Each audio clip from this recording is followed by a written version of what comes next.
Bonjour et bienvenue dans cette nouvelle vidéo. Ici le fan de Komiya pour une présentation de cartes japonaises, une commande que j'ai fait via Card Market. Pour vous donner quelques chiffres, il y en a eu pour 55 euros, frais de port inclus. Et il y a au total 19 cartes. Et donc on va commencer tout de suite, on va essayer de faire court pour une fois, pour changer. Et on commence avec, alors je ne sais plus si c'est Virovoreur ou la sous-évolution. Je crois que c'est la sous-évolution, enfin bref, c'est pas très grave. Et donc c'est une carte d'un illustrateur que j'aime bien, donc Soso, qui a fait de belles illustrations, notamment sur des communes et des Unco, des cartes que je vous montrerai au fur et à mesure, mais j'en ai quand même quelques-unes déjà. Et moi celle-ci, je l'aime bien. Si je me trompe pas, en français, elle est sortie sur SV2. Sur EV2, pardon, je dis SV2 parce que c'est écrit SV2, et donc c'est une très jolie carte avec un environnement assez détaillé. On continue avec une carte que j'adore évidemment, puisque du coup c'est un Pokémon que j'affectionne. Bon, c'est pas mon Pokémon préféré, mais je trouve que c'est un Pokémon assez marrant. Voilà, pour une fois que Pokémon Company sur les séries récentes réussit un Pokémon, même si c'est littéralement un animal, mais on va pas se plaindre avec ce magnifique Gourmelet qui était sorti dans Flamme Obsidienne en France. Voilà, donc une très jolie carte avec ce petit Lechonk, donc en français Gourmelet. On continue toujours sur Flamme Obsidienne avec cet Ambrilex, une très jolie carte. Voilà, le Pokémon est très joli. Je me demande si c'est pas... Il ressemble quand même à sa version Shiny, je le trouve très clair par rapport à la couleur qu'il peut avoir. Voilà, une très jolie carte avec un environnement un peu simplé, on va dire, mais bon, c'est une illustration que j'aime bien, très jolie. Quand je l'avais vue, je m'étais dit qu'un jour je la prendrais. Eh bien, c'est chose faite avec ce petit Ambrilex. On continue, voilà, c'est dans l'ordre dans lequel elles sont, hein, mais évidemment ça tombe bien. Avec ce Tyrannosif, magnifique Tyrannosif, une des plus belles cartes je trouve sur EV. Voilà, le Pokémon en contre-plongée, c'est vraiment magnifique. Avec des Étouraptors dans le ciel, on les voit un peu là. Celui-là on le voit particulièrement, on reconnaît les motifs sur son pelage. Et du coup, une magnifique carte qui, alors même si en français elle cote, hein, elle est, je crois qu'elle est à plus de 50 euros si je me trompe pas, je suis pas allé revérifier. En japonais là sur ce modèle-là, donc avec cette qualité-là, j'étais autour de 5 euros, 5-6 euros je crois, grand max. De toute façon, sur cette commande, le prix des cartes dépasse rarement les 3 voire 4 euros, à part sur certains modèles comme le Tyrannosif quand même. Bon, faut quand même qu'il ait une certaine valeur parce que la carte est quand même assez folle, mais donc du coup c'est beaucoup moins cher qu'en français. Ensuite, le Hexagide, alors je crois que celle-ci elle est sortie sur Five Paradox, si je me trompe pas. Là en japonais c'est SV3A, donc c'est une petite série. Et c'est une carte assez jolie, voilà. Alors je suis pas très fan de Hexagide de manière générale, mais je trouvais que c'était une illustration très jolie et on était autour de 2-3 euros grand max. Donc c'est une carte assez jolie à ajouter à la collection. Donc pourquoi pas. Voilà, avec ce magnifique Hexagide. On continue avec Rampel, un des Pokémon du passé, donc Pokémon Paradox. Vous avez la mention ici en japonais, mais c'est passé. Normalement, je crois que c'est juste écrit passé. Et donc, le Rampel, une carte, voilà, assez jolie, un Pokémon assez disgracieux, mais que j'aime bien quand même. Il a un certain je ne sais quoi. Et donc, une très jolie carte. Donc, pareil, hein, une carte pas trop chère. Quand on prend un lot comme ça, c'est des cartes qu'on prendrait peut-être pas, mais là, dans un lot, ça passe. Et sur cette carte-là, je crois qu'on est sur EV4, si je ne me trompe pas, ou EV5. Je connais pas encore assez les séries japonaises pour savoir. Une carte que je vous ai déjà présentée plusieurs fois, parce que je l'avais acheté, je l'avais drop, et maintenant je l'ai aussi en japonais. Donc pareil, même chose dans le lot. J'ai eu aussi le soporifique, et j'ai regardé pour la ligne évolutive de Glevodo, elles sont un peu plus chères que ces deux-là, donc soporifique et le Fungus Fury. Donc j'hésite encore à les prendre aussi en japonais, mais je pense que je finirai par les prendre en japonais parce que ça rend bien. Et c'est des cartes que j'aime bien, que je trouve très belles. Donc le triple exemplaire, parce que du coup maintenant je l'ai aussi en japonais. On continue avec Mythe de Fer, une magnifique carte. Elle est très jolie, moi je la trouve vraiment très jolie avec cet effet lumineux en arrière-plan. Donc là on est sur un Pokémon de temps futur. Une magnifique carte, voilà, magnifique. Et je crois que c'est EV5, si je ne me trompe pas, en français. Ou EV4, j'irai vérifier, mais c'est dans ces eaux-là. De toute façon, il y a eu beaucoup d'AR, que ce soit EV4 ou EV5 par rapport à EV3, il n'y en avait eu pas tant que ça. Ils se sont rattrapés derrière et du coup EV4 et EV5 c'est deux séries avec énormément d'AR et EV6 aussi, hein, évidemment, il y en avait une vingtaine. On continue avec ce Porygon Z, donc l'évolution finale de Porygon. Et une très très jolie carte. Gossan, un illustrateur qui a fait beaucoup de jolies cartes. J'ai pas d'exemple en tête, mais c'est un nom qui revient régulièrement sur certaines illustrations.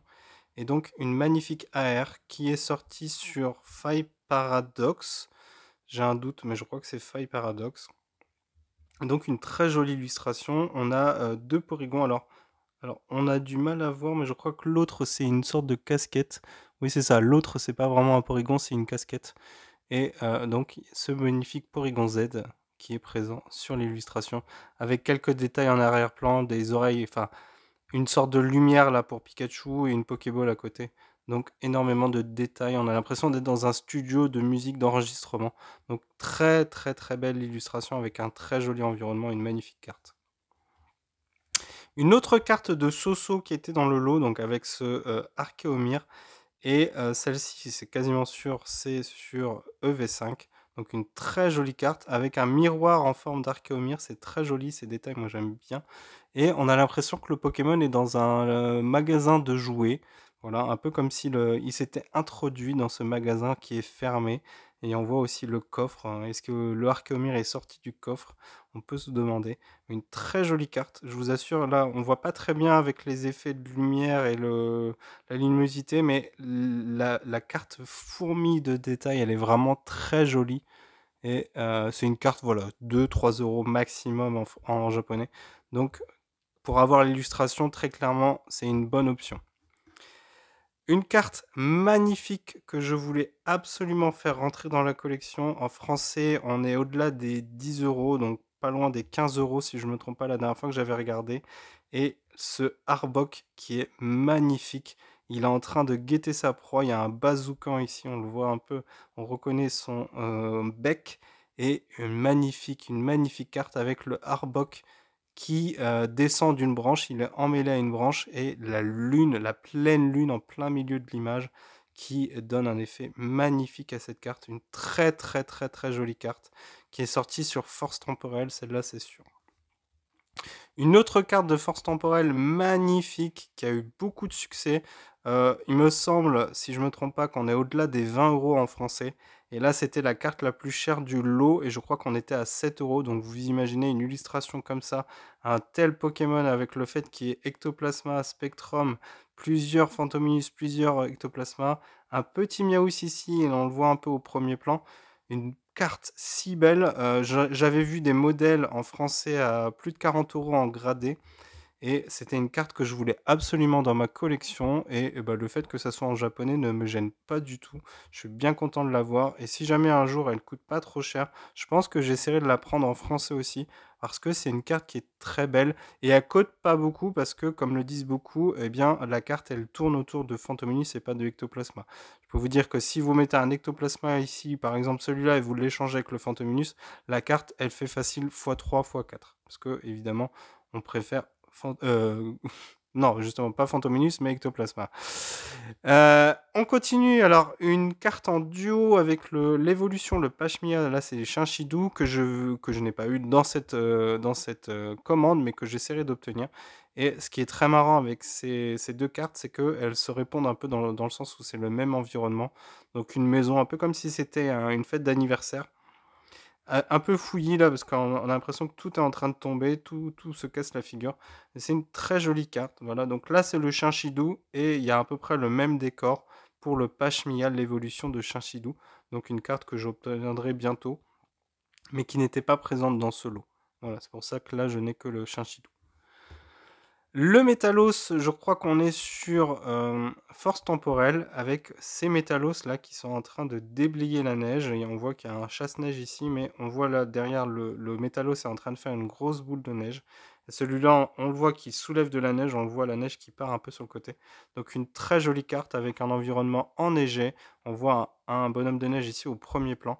Donc une très jolie carte, vraiment très très très jolie carte. magnifique. Avec le village en arrière-plan, c'est vraiment très joli. Les décors, les airs sont vraiment des cartes magnifiques. Je sais que je le dis à chaque fois que je vous présente les cartes, mais c'est vraiment de très très très belles cartes.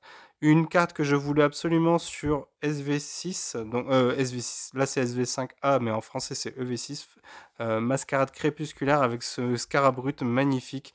Dans un environnement de rizière, on voit en arrière-plan des rizières, des champs en, comment on appelle ça, en terrasse, un peu comme dans le début du DLC 1, si vous vous rappelez, si vous avez fait le jeu.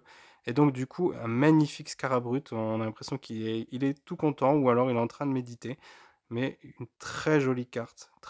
Un peu cartoon, mais moi j'aime bien, c'est très joli. L'arbre ici sur le côté, le fond avec les nuages, vraiment une magnifique carte. Qui a coté en français, hein. En français, on a dépassé la dizaine d'euros. Donc là, c'est une alternative crédible du fait d'avoir la carte en japonais. Et là, on va passer sur du récent, à part une, mais sinon, c'est du très récent. Donc là, on est sur Fable Nébuleuse. Alors, le trio des Adorami ont eu le droit aux versions AR et les versions SAR. Et moi, je trouve que les AR sont beaucoup plus jolis avec l'environnement du Pokémon. Et là, celle-ci, c'est le Félicanis. Très jolie carte que j'aime bien. Et un environnement, bah, voilà, il est en train de détruire l'environnement. Là, on voit qu'il met des coups dans les pierres sur les côtés. Voilà, il a l'air enragé, donc j'aime bien cette attitude. Ça rend bien sur la carte. C'est un peu dommage qu'on ne voit pas mieux l'environnement, parce que du coup, il y a un effet un peu réaliste, on a du mal à percevoir. Mais une très jolie carte avec un Pokémon évidemment sous-coté. Des cartes qui sont vraiment pas chères, hein. Là sur SV6, c'est vraiment pas cher. On est autour des 2-3 euros. Et moi, je les trouve vraiment très belles. Donc, vous allez voir, je vous montre juste après, justement, bah, le Favianos. Et du coup, il me manquera juste le Fortus Simia. Je l'aurai dans une autre commande. Donc, celle-ci, c'est une carte qui cote, puisque du coup, je rappelle, Favianos, c'est un Pokémon, une carte qui a été jouée en compétitif. Je suis pas allé revoir, là, il y a eu les Regional de Baltimore. Je suis pas allé voir si la carte était jouée. Bon, elle n'était pas dans le deck qui a gagné les Worlds, donc forcément la carte ne s'est pas envolée. Mais comme elle est utilisée, eh bien, c'est possible que ça reste une carte recherchée. Mais en tout cas, moi là, cette fois-ci, c'est pour la garder dans la collection. C'est une magnifique carte et je les trouve, comme je vous l'ai dit tout à l'heure, bien plus jolies que les SAR. Donc là, un environnement avec une lumière très rougeâtre et le Pokémon qui est du coup illuminé, hein. On voit bien que la source de lumière se trouve derrière le Pokémon avec des rayons sur les côtés. Et c'est une carte magnifique. Très jolie, une belle réussite sur cette série. On revient un tout petit peu en arrière avec ce Momartic. Ça, c'était sur Mascarade crépusculaire. Je n'étais pas emballé quand j'avais vu la carte au début, quand la série a été annoncée. Mais avec le recul, je me suis dit que c'était une très jolie carte à ajouter à la collection. Voilà, on voit le Pokémon dans un environnement très japonais avec ses portes coulissantes. On voit le reflet de... C'est pas le reflet, mais sûrement on voit la lune en arrière-plan. Donc un espace où on voit au travers. Et donc ce Momartic qui s'infiltre, qui rentre dans la pièce, un peu peut-être qui augure un mauvais présage, on ne sait pas trop. Mais comme c'est un Pokémon Spectre, c'est possible. Et donc une très jolie carte avec ce Momartic qui fait très peur parce qu'il est un peu dessiné de façon réaliste. Je vous l'approche un peu. Il n'est pas du tout cartoonesque. On a vraiment l'impression que c'est un être vivant qui rentre. C'est pas juste un personnage. Et donc un magnifique Pokémon. Et on voit même au niveau de son œil, on a l'impression voilà, qu'il y a même peut-être quelque chose caché sous le masque, un peu comme si c'était quelqu'un qui était déguisé. Et une très jolie carte que j'aime vraiment beaucoup. Et enfin, pour finir, il en fallait bien pour finir, une carte très récente, puisque elle vient de sortir, enfin elle vient de sortir, non, elle était sortie sur la dernière série japonaise avant la Paradise Dragona, donc c'était Stella Crown, non, Stella Miracle en japonais. Et donc ce Coxyclac, alors si je le fais drop en français, je pense que je la garderai aussi, mais en japonais je la trouve très belle, donc une carte très récente pour 3 euros. Donc voilà, une très belle réussite cette carte, je l'aime beaucoup. Et donc du coup ça clôt cette commande, une commande avec beaucoup de cartes. Je voulais faire vite, mais finalement on est déjà rendu à 14 minutes. Voilà, j'ai essayé de faire au plus rapide. J'aime bien présenter parce que j'aime bien présenter les cartes que j'ai choisies, parce que c'est pas des cartes que je prends au hasard, c'est des cartes que je choisis et que je décide d'ajouter à la collection. Donc vous avez compris maintenant que mon format préféré sur Pokémon, c'est soit les TG, soit les AR, donc quand on est sur les blocs EB et EV. Donc je pense que ça évoluera pas beaucoup avec le temps. Donc dessin, l'environnement très important aussi, la mise en valeur du Pokémon, le choix du Pokémon évidemment. Et je pense que je vais continuer sur la voie du japonais. Je vais pas négliger le français parce que j'aime bien mettre du français dans ma collection, évidemment, que ce soit au travers des ouvertures ou des achats. Mais du coup, pour l'instant, je vais faire une petite pause. Je pense que prochainement, j'ai un tout petit peu avancé en off sur ma collection Komiya. Je vous en ai pas parlé, mais j'ai fait quelques acquisitions au travers de personnes qui m'aident, enfin qui m'aident, qui avaient des cartes et qui ont regardé et qui m'ont mis des cartes de côté. Je pense que là, je vais prendre le temps d'attendre avant de faire une nouvelle commande. Il y a aussi l'événement de David Lafarge qui approche. Et même si je sais que, en général, à mon avis, sur ce genre d'événement, les prix doivent être un peu gonflés, ça sera l'occasion de trouver des cartes qui sont dures à trouver et de les avoir en main propre. Ça, c'est pas négligeable. Et normalement, donc voilà, je vais faire une petite pause, peut-être pas de commande pendant 15 bons jours, je pense, avant de reprendre avec un rythme régulier, c'est-à-dire une commande de temps en temps. Là, je viens d'en faire deux de cartes japonaises, donc je pense que je vais essayer de temporiser, de prendre d'autres cartes, peut-être revenir sur quelques cartes communes et peu communes de Komiya, peut-être quelques reverse récentes que je vais peut-être acheter maintenant. Voilà, éviter d'attendre trop longtemps. Et eh bien, je vous tiendrai au courant. Mais ça me permettra aussi de faire d'autres contenus. J'attends là toujours la commande pour EV7. J'ai pas eu de nouvelles à ce jour. On est le 16 au moment où je tourne la vidéo. Eh bien, c'est pas grave. Sinon, on se fera d'autres ouvertures. J'ai quelques boosters qu'on peut ouvrir, du EV6, du EV5, du EV4.